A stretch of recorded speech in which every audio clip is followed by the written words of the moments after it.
ahead is uncertain, but the end is clear. Aegon will be king.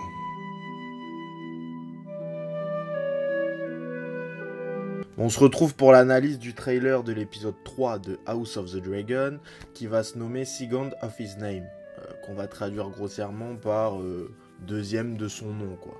Donc, pour moi, ce titre, et on va rentrer directement dans du spoil là, il fait référence, pour moi, hein, peut-être que je dis n'importe quoi, mais il fait référence à la fois à Daemon, qui est le second de son nom, le petit frère de Viserys, et également à Aegon, qui apparaît du coup dans l'épisode, qui va apparaître dans cet épisode, qui est le second après Rhaenyra. Et pour moi, il fait référence à ces deux personnages qui vont avoir un enjeu particulier, ou qui ont eu un enjeu particulier, autour du rôle de roi. Donc là, directement, on comprend que cette fois, il y a un vrai saut dans le temps dans l'épisode, même si on voit que c'est la même actrice qui joue Rhaenyra, etc., mais il y a forcément un saut dans le temps parce que déjà on voit qu'Alicente et Viserys ont eu un bébé. On comprend qu'il a 2 ans. Donc voilà, il y a forcément un saut dans le temps, de 3 ans minimum, je pense, c'est à peu près ça, quoi. Donc qu'est-ce que ça veut dire au-delà du saut dans le temps? Viserys a un enfant, mâle, un héritier qui paraît légitime à mon avis au royaume. Donc forcément, Rhaenyra, sa place de future reine, je pense qu'elle est controversée de toute façon, on le voit tout de suite. Déjà on comprend que Viserys, il lui dit à Rhaenyra, faut que tu te trouves un mari. On dirait qu'elle prend pas trop bien la nouvelle. Je sais pas trop encore dans quel sens ça va aller tout ça, mais tu sens qu'il y a vraiment une vraie opposition qui va exister entre Rhaenyra et Viserys.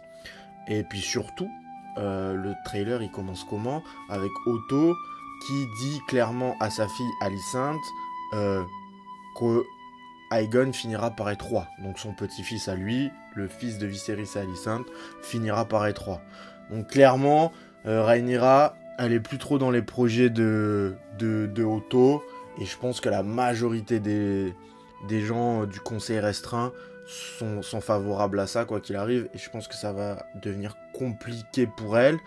Il y avait déjà un conflit Viserys-Daemon. On pensait peut-être que le conflit il allait évoluer entre Daemon et Rhaenyra pour prendre le pouvoir, mais peut-être qu'en fait Rhaenyra va se retrouver seule contre tous, quoi. All of us. We are losing. Bon, sinon, en dehors des conflits qui se passent à Port-Réal, on voit quand même Daemon et Corlys qui sont en guerre dans les Stepstones. Je crois que c'est Degrés de Pierre en VF, contre les Crab Feeders, les gaveurs de crabes. Donc du coup, je sais pas quand cette guerre a vraiment été déclenchée, mais si on fait un saut dans le temps de 2 ans, 3 ans et qu'ils sont toujours en guerre, ça veut dire qu'ils ont l'air de pas mal galérer quand même. En sachant que Daemon, lui, je pense qu'il vaut mieux qu'il gagne la guerre et qu'il détruise les adversaires pour revenir en force à Port-Réal et dire voilà, je suis légitime, peut-être pour se racheter auprès de son frère, pour la mini-rébellion qu'il avait entamée, et puis s'il veut être crédible et légitime, je sais pas s'il veut toujours être roi, on va voir ça plus tard, mais en tout cas il faut vaincre ces ennemis-là, ces ennemis de la triarchie là.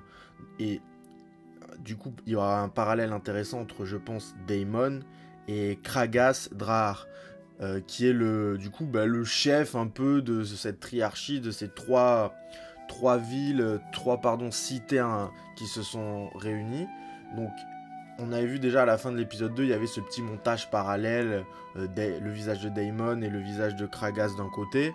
Est-ce que ça va être un ennemi qui va durer sur plusieurs épisodes? Est-ce que ça serait pas lui le réel méchant de House of the Dragon quand on voyait Daemon? Est-ce que ça serait pas peut-être lui qui va vraiment faire peur un peu au pouvoir, qui va vraiment poser des problèmes? Et est-ce que peut-être qu'il va falloir toute la saison pour le détruire, ou peut-être même que à la fin de l'épisode il n'existera plus, parce qu'on voit quand même qu'il y a un dragon qui fout le feu sur tout le monde, donc c'est quand même une force de frappe assez importante qui peut calmer les ennemis. En dehors de cette guerre, moi ce que je me demande c'est la position de Daemon par rapport à son envie d'être roi, parce que là clairement il est plus vraiment légitime, parce que Viserys a un fils. Déjà pour moi il n'était pas légitime avant, parce que la loi n'interdisait pas qu'une femme règne. Mais bon, que ça soit mal perçu, après, je peux l'entendre. Mais là, Viserys a un enfant. Le roi a un garçon. Le roi a donc un héritier qui est à la fois officiel et reconnu par tout le monde. Donc il n'a plus la légitimité de revendiquer sa place de roi. En même temps, vu que Viserys, je pense qu'il n'a pas encore officiellement désavoué Rhaenyra, même si dans sa tête ça doit tourner, et qu'à mon avis il va se faire influencer par tout le monde, parce que jusqu'à présent, Otto c'était un bon conseiller, je pense, parce qu'il n'avait pas trop d'intérêt personnel à manipuler le roi. Là, il peut se retrouver grand-père du futur roi. Je pense que là, il a des intérêts personnels à manipuler le roi dans son sens. De très gros intérêts, en tout cas. Donc, je pense que Daemon, par rapport à tout ça, peut-être qu'il va se dire, tant que Rhaenyra est considérée comme héritière, moi, j'ai le droit de postuler, entre guillemets, comme roi. Mais en même temps, si Daemon s'oppose à la volonté de mettre Rhaenyra comme reine, Aegon, son petit frère, quand il aura l'âge de prendre conscience de tout ça, il sera encore plus légitime que Daemon à remettre ça en question. Donc est-ce que Daemon va se retirer un peu de ce combat pour le trône? C'est quelque chose qui m'intrigue et j'espère que ça sera bien fait. En tout cas, voilà.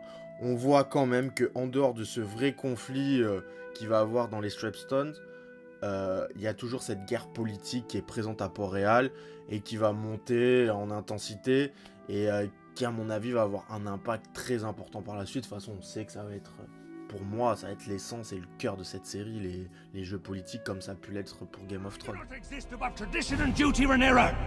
None of it needs be this way in truth. No one's here for me. It's